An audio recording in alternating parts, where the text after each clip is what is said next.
awesome to have you guys here. Is this your first Vancouver Web Fest? This is our first Vancouver Web Fest. And you guys came all the way from Chicago, is that right? We did. We are here to represent Midwest independent filmmaking. Awesome. And what's your web series called? It's called Black, the web series. And how are you guys involved? So I'm Frank T. Ziede, the writer and director and series creator. And to my right is? I'm Corey Gilbert. I am the executive producer. I'm also AD and many other things on set. Captain Awesome. Captain Awesome? Right. And so have you guys been doing the circuit in the Web Fest? So we just started out. We signed a deal with Frostbite Pictures, so we're here on their behalf. They have... They're amazing, Frostbite. Yes. They are very amazing. Yes, Jason thank you. Fisher and Ivan and the whole team. And They're Kristen. amazing, yeah. Yeah, so they basically have put us on a run of different web series festivals. We did Seattle last week, then this, then Hollywood, then Austin, then Toronto, then Montreal, then Marseille. So we'll keep going, and yeah, we'll see what people think of the series. That's awesome. And then how are you guys enjoying Vancouver Web Fest so far? How does it compare to the other festivals that you guys go on? Sure. Well, Vancouver's a beautiful city. I've never been here before. We have never been to a web fest, technically, so most of the things we go to are film festivals. Yeah. And so this is very interesting, not only to see other series that have kind of been born for the web and the digital world, but to hear from other artists talk about how they've accomplished what they've accomplished and how they've adapted their craft to the web and digital world. Because again, most of the things we go to are film, most of it's feature length. And so you don't get a lot of the nitty-gritty sort of like in the trenches of what it's like to navigate through the waters of the web and digital world. So that's been great for me. Yeah. Okay, awesome. How many episodes do you guys have? How long did it take you guys to shoot? Sure. So season 1 was a Kickstarter that was around 10 grand, and we shot 6 episodes, a total of 24 minutes of runtime. Season 2, we raised almost $60,000, and we shot about 75 minutes of runtime, but once again chopped up into 6 episodes. So we have episodes that range from 3 minutes all the way up to 17 minutes. It just depends which season you're watching. But about an hour and a half worth of total content between season 1 and season 2. And we shot for season 1, we shot 3 or 4 days? 4 days. 4 days. Yep. And then season 2, we shot for 11 days. Season 1, we shot just in Chicago and Indiana and Peoria, Illinois. Correct. Basically just the Midwest. And then season 2, we kind of went bigger and we shot in Arizona, we shot in Chicago, and we actually even shot a scene in Hong Kong. So why internationally? Well, our project is based upon the idea of sort of the concepts of 24 Homeland, the unit. So we utilize real-life military veterans and real-life law enforcement veterans. Our show is about the tactical community and first responders. So we have this sort of covert team that's formed. And as a part of that, we try to make it seem and feel as international as possible. So there are scenes that are shot in Iraq, or scenes that are shot in North Korea, scenes that are shot in Hong Kong. And we try to do is make as high a level of production value as we can with as little budget as we have.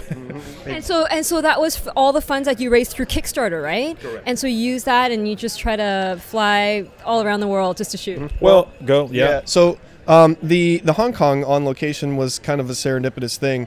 Our production company, we do a lot of corporate work that kind of takes us all over the country and sometimes all over the world. So myself and one of our cinematographers was on one of our corporate gigs in China. So Frank said, hey, let's write a quick scene and let's shoot something on location. Brilliant. And so I cameoed it and Frank wrote it, and then myself and our cinematographer shot it in like one night in our hotel room. But if a financier asks, we spent $75,000 on that one shot, and it was very, very expensive. Right. Why $75,000? Because of On that shot. On that shot. I mean, and that's where our whole our prospect to anyone who's looking at the series is we have production value. I think that's going to shock people. The scope and scale of the project is really, really big, but we did it on an infinitesimal, like really small budget, and that's what the independent filmmaker really has to do. Right. We do have, again, like I mentioned, our production company that does a lot of commercial and corporate work. We have that luxury to then take, the 60,000 is mostly production, pre-production and production, and we spent probably many more man hours, which is eventually money and resources that you would have to spend in post-production. We were able to build that into the workflow of our regular production company that we have and build it into our editors day-to-day working on other projects that keep the lights on. And so we're very fortunate to be able to do that. So 60,000 on paper, really from pre-production all the way through post-production, is probably more like 100,000. We're just able to mask the post-production time inside of our production company. So we're lucky in that respect. Yeah, no, you guys are lucky. Independent filmmakers. So. Well, how did you guys partner up with Frostbite Pictures? So we actually won Best Action Adventure at the 2015 Hollywood Festival for Season 1. And we didn't enter Season 1 into a lot of fests at that time. We didn't really know what the web community looked like. We'd never done a web series before. We've done about 6 shorts. Collectively, I've done about a dozen shorts, and it was always narrative, single form, but we realized that episodic is kind of the way it was going, and we wanted to try. We actually have another pilot for another series called Convergence that's on the horizon. We have 3 or 4 other pitches for other episodic web series, so hopefully people look at Black as sort of an opportunity, a proof of concept of what we're capable of with a small budget, and if we had more, we could do more. But for us, I mean, that was our introduction to Frostbite. Jason Fisher from the Frostbite team saw our project at Hollyweb, approached us, and we had an ongoing conversation with them. So now we're partners, and hopefully it will be to everyone's benefit. That's awesome. One last question is, what would you guys do differently with what you know now? Well, in terms of... just even developing and creating this web series, because now you guys have, a lot of episodes under your belt. What would you do differently then with what you know now? With the new project, well, I'll say this. I don't know if this answers your question or not, but I've been here since the minute you guys opened the festival at 8:30 in the morning on Friday. I wanted to go to all these workshops. Bless your heart. And they've been an amazing thing for me, just from a thought leadership standpoint and hearing from my peers. But my biggest takeaway has been that, and I guess this is what I would do differently, or even try to start doing, even with the projects that we have. You would have come to WebFest 2 years ago, right? I would have, yeah. And done a lot more workshops. Yes, we know that's what you're going to do. I would have sponsored it, yes. Yeah. My biggest takeaway has been hearing from a lot of the thought leaders on the panels and the workshops I've gone to talk about how important it is to, especially in the web series world, is to use data and analytics and try to create, almost go out and create the audience that probably already exists for your project before you start creating content. And although we kind of had the mentality of that just sort of organically because we were doing crowdfunding things and things like that, it was never really at the forefront of our mind, and it was happening more sort of accidentally more than intentionally. And I think that's the one big takeaway I got from this so far, being here, and I think that's maybe the answer to my question. Yeah, awesome. I think he wanted to say, but probably was so overwhelmed by this, but he would probably have said, like 3 days ago, set aside more money for post.